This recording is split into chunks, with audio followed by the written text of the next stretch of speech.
Halo internet, pada tanggal 6 Agustus 1945, saat Perang Dunia Kedua, terjadi ledakan besar di Jepang, tepatnya berada di kota Hiroshima. Pengboman ini didalangi oleh Amerika Serikat sebagai lawan perang Jepang pada saat itu. Amerika menjatuhkan bom atom pertama di salah satu kota terbesar di Jepang, yaitu kota Hiroshima, menggunakan pesawat Enola Gay atau biasa dikenal dengan Boeing B-29. Bom atom bernama Little Boy ini menimbulkan kilatan cahaya dengan panas 4000 derajat Celcius yang mengandung radiasi inframerah serta sinar gamma yang dapat merusak sel-sel manusia. Bom atom ini membunuh 140.000 jiwa, meruntuhkan habis seluruh bangunan di Hiroshima, serta memunculkan penyakit baru sebagai dampak radiasinya. Ngomong-ngomong soal bom atom yang digunakan oleh sekutu, banyak orang beranggapan bahwa bom ini muncul dari teori yang dirumuskan oleh seorang fisikawan teoritis ternama yaitu Bapak Albert Einstein.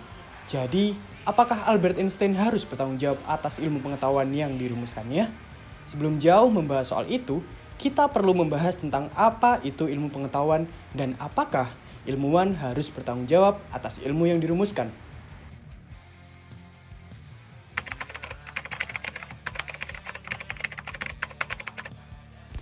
Ilmu pengetahuan merupakan suatu aktivitas kognitif yang harus mematuhi berbagai kaidah pemikiran yang logis.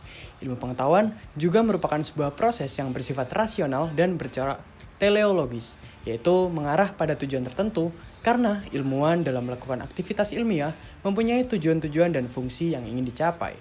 Jacob Bronowski berpendapat bahwa tujuan ilmu pengetahuan adalah menemukan apa yang benar mengenai dunia ini. Aktivitas ilmu diarahkan untuk mencari kebenaran dan ini dinilai dengan ukuran apakah benar terhadap fakta-fakta. Dalam fungsinya, Descartes menyebutkan bahwa fungsi mempelajari ilmu pengetahuan adalah agar kita mengetahui bagaimana membedakan antara yang benar dan salah atau palsu hingga sejelas-jelasnya.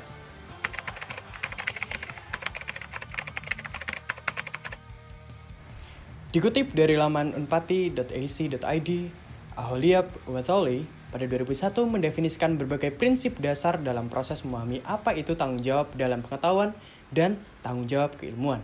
Secara etimologis, tanggung jawab sendiri merujuk pada dua sikap dasar dari ilmu itu sendiri serta ilmuwan yang mengampunya. Dalam konteks ini, ilmu serta ilmuwan wajib menanggung dan menjawab setiap hal-hal yang diakibatkan ataupun ditimbulkan dari ilmu itu sendiri maupun permasalahan yang tidak disebabkan olehnya. Di sini, ilmu pengetahuan serta lembaga keilmuan tak hanya mendorong kemajuan ilmu, tetapi juga harus berdiri di belakang setiap akibat yang ditimbulkan oleh ilmu, baik secara langsung dan tidak langsung. Subjek yang menjadi penyebab harus dapat dimintai pertanggungjawabannya.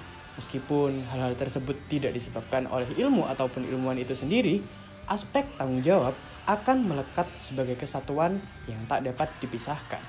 Bentuk-bentuk tanggung jawab dapat berupa tanggung jawab sosial, tanggung jawab keteladanan, tanggung jawab profesional, serta tanggung jawab etika dalam keilmuan.